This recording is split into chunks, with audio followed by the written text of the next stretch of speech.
So now we have got a good leader, we have got a good motivated subordinates or followers.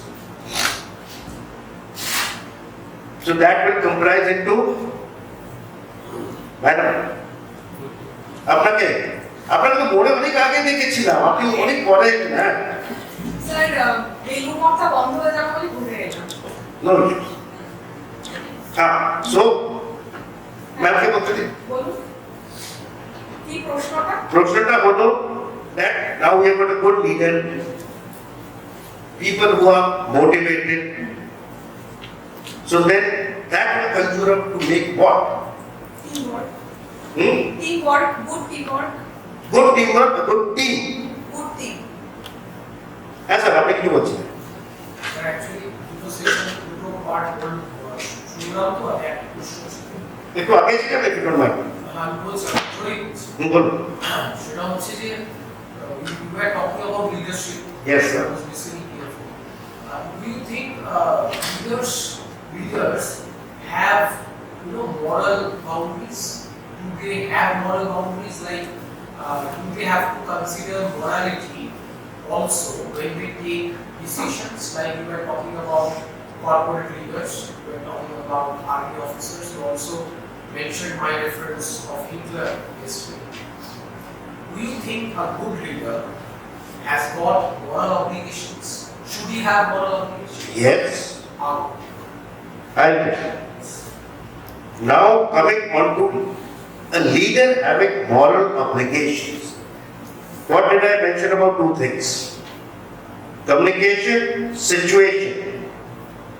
Leaders are different types. Depends on the task what you are doing.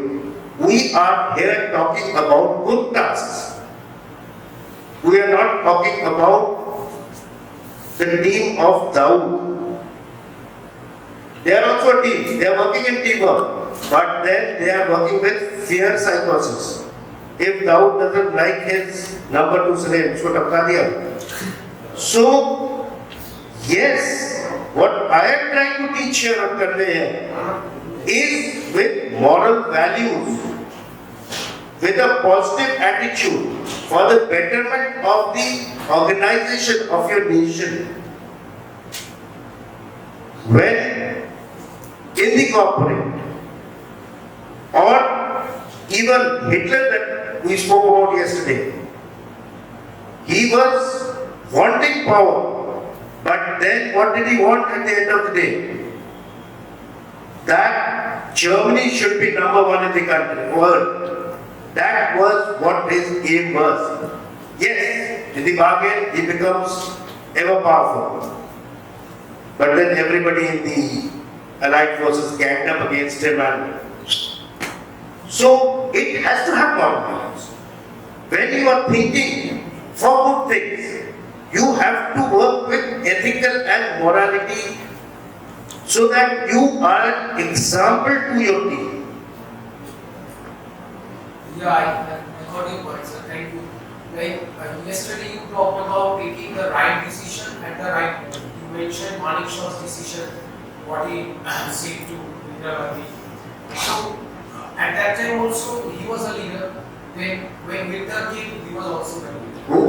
Manik Shaw. Yes. Yes. So at that time, he said no to Indira Gandhi. You said right at the beginning. So was it not a moral consideration on the part of? No, in this case, then you got me wrong, sir. Manik Shaw, in the month of August, here he was thinking about the country. I am talking about here, it is not decision. What Manik Shaw did was moral courage. He had the moral courage to stand up in front of the Prime Minister and tell her, Madam, I can't take my armed forces or my army to war. It is not a decision. It was his moral courage to stand up. Today, most of our army chiefs, if they are told, Jai sir, हम चल पड़े, क्या होगा नहीं सोचेंगे. Because we are more into material thing. This chief not this one I'm talking, the chiefs who are retiring, they are thinking of becoming ambassadors, governors and things like that. They are thinking about themselves, they are not thinking about the current country. Today the army is used for so many places which you are not supposed to, counterinsurgency. And I supposed to kill you. I don't know if you are a terrorist or not a terrorist. There are court cases happening against army officers. You will be seeing, so like the captain saab aake mere diye, but after some time, after 10 years, the court proves that that terrorist was a civilian. And what happened in the bargain? There are so many of them going on in the armed forces tribunal. That captain saab, in his exuberance, he caught hold of somebody who was at that moment firing on him. Now, how does that captain saab or that Jawan prove that Mr. X fired on me? But that man is dead.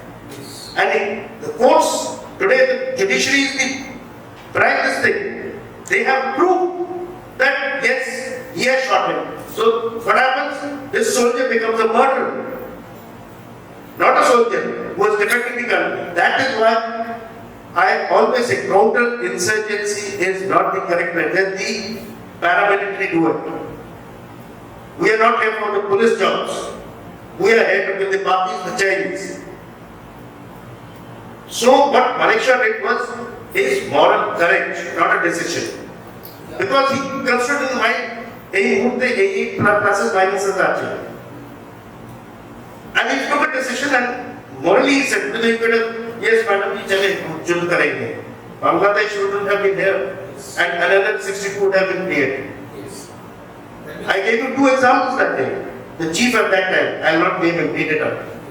Because he didn't have the moral courage to stand up in front of Jawahar Nehru to say, politician ने तो बोलते हिंदी चीनी भाई भाई, लड़ना तो इसको है, इसलिए खड़े होकर बोलना चाहिए था. भाई, this is the state of my army, sir. Please, let us go into a defensive posture and let us not do any nonsense. But nahi, whatever happened, that's a different story. So, there's moral courage, there is not a decision-making capability. Yes, that means when a leader is taking a decision, he has to have two facets in his mind. One is right versus wrong. Yes. The other one is decision. So which one should be sacrificed? Right versus wrong is which one should be prioritized? Decision making or right versus wrong? No. He has to take the right versus wrong, do the right thing and take a decision at that moment. His decision may be wrong. Yes. May be wrong, but in his own thinking, that decision, what he thought right at that moment, because he has to take a fast decision. Because any pending decision is no decision. I mean, if you I can say, I am pending you off. So that is not a decision, that is harming that person. Because for my power of position, I should be able to help that person and give him a decision. আমি তোমার কাজটা করতে পারবো না, ভুল, আমার ক্ষমতা নাই.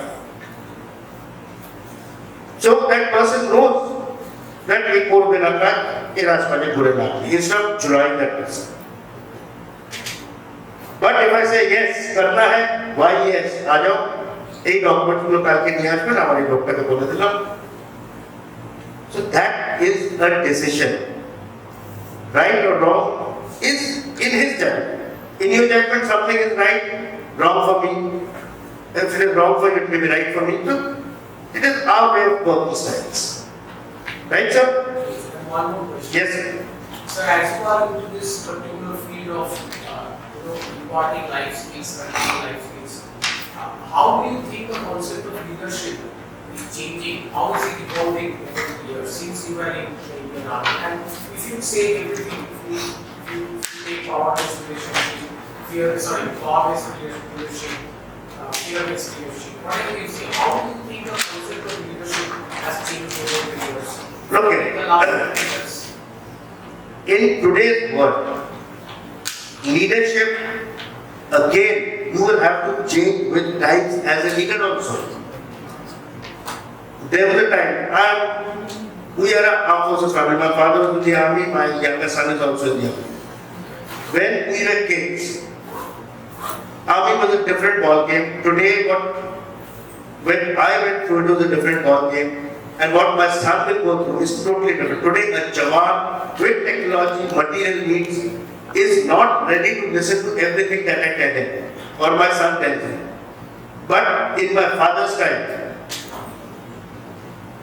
an army Jawan would stand for hours together, not moving away.